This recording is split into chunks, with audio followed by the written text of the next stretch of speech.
Hello, my name is Christine Moore, and this is my critical assignment for my ethics class.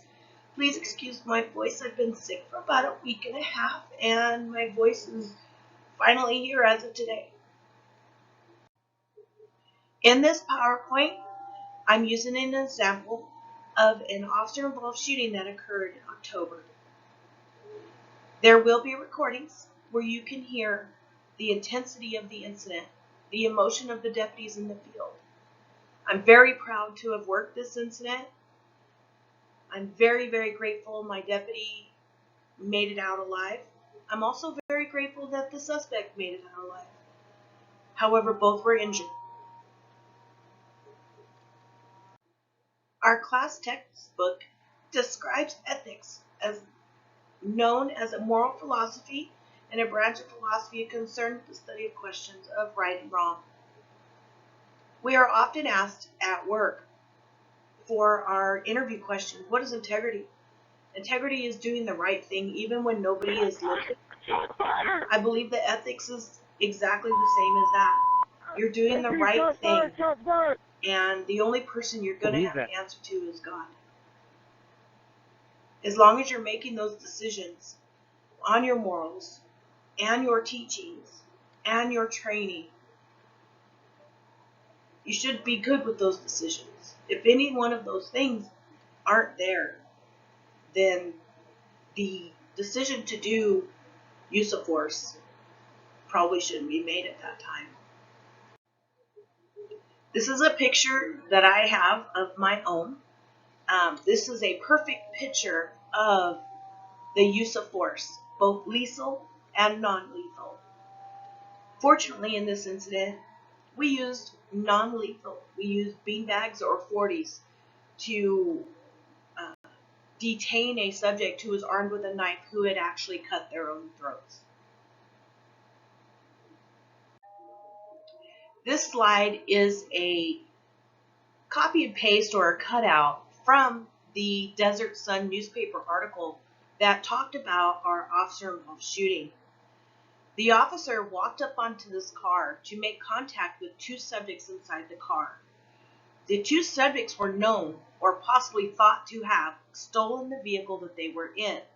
However, the vehicle was not entered into our system as of yet as a stolen vehicle. So our unit or deputy made contact with two subjects inside the car.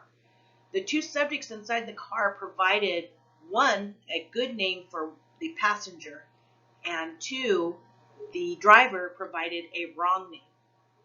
Our deputy went over to our inquiry channel to run both subjects to find out if they had any warrants, good driver's license, contacts with our units, and anything that might pop up that might be officer safety. The passenger came back with a return that he had a good driver's license, he had no contacts with us, and he was not a threat, or didn't appear to be. The driver name that he provided did not come back at all. Our deputy continued to run different variations of the name that the driver provided, and nothing came back. At this time, the driver displayed a gun and shot at our officer. Our officers returned fire. The officer was shot, and the one that was shot did not return fire, but his training officer did. Our officer went down. The suspect was shot. The passenger was also injured. He immediately got out of the car and thrown down on the ground. The driver stayed inside the vehicle. At this time, our units keyed up and screamed or yelled or hollered, "Officer shot, officer shot." This is where dispatch comes in. Dispatch comes in and we provide assistance. We're taking control of the scene from behind the headset. We are getting our units assistance with multiple agencies. We had CHP there, we had Cathedral City there, we had Palm Springs there, our own units there. We also called in our negotiating team because the driver refused to come out. During this incident, the driver volleyed shots at our deputies. Our deputies have shot back. The ethics of this situation is Deputies could have just hit that car with multiple rounds when they weren't receiving rounds back. They calmed themselves down.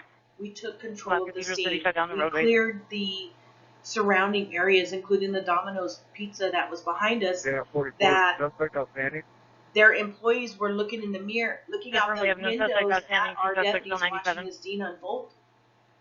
We showed patience. We showed caution. We only shot when we were shot at.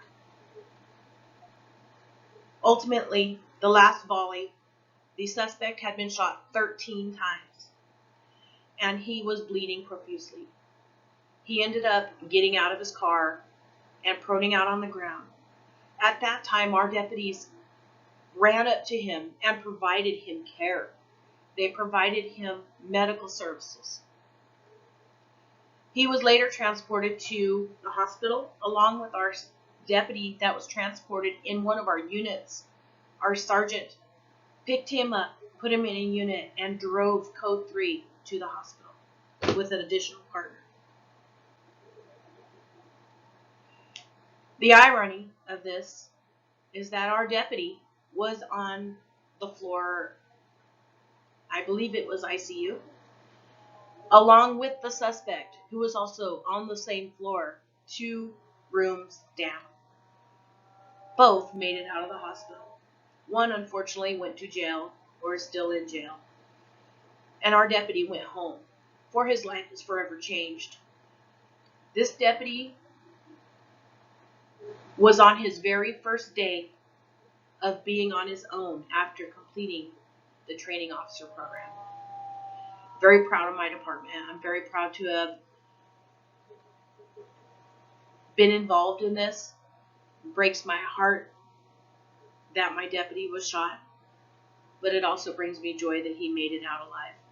It brings me joy that the suspect made it out alive too, to answer to his calling. In doing my research from the Riverside Sheriff's Department website, also the Desert Sun newspaper, I did locate a book, and it was called Shooting to Kill: The Ethics of Police and Military Use of Force, written by Seamus Miller. He describes there's 3 reasons for use of force, which is eminence, necessity, and proportionality. 10:24. Ocean 13, we got shots fired. One in the car, hands up. Second person outside the vehicle in handcuffs. I copy. 1 outside the car, 1 still inside the car. Officer down, officer down. Officer down. 13, we have an officer down. I copy. 1199. Dispatch line is 1199.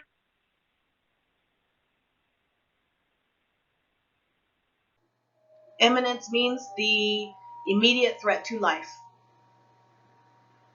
Deputies have to make a decision very quickly. If there's an immediate threat, they have to act. Necessity. That's a way of preserving our own or other person's life by killing the attacker. This was also described by Miller in his book. And proportionality. That's the right and wrong. A deputy has to weigh this in seconds before he can act. Any law enforcement officer has to face this on a daily basis. Would you be able to make that choice? Even with all the training in the world, I'm glad I'm behind the headset. I'm glad I'm there to provide support. Thank you for listening.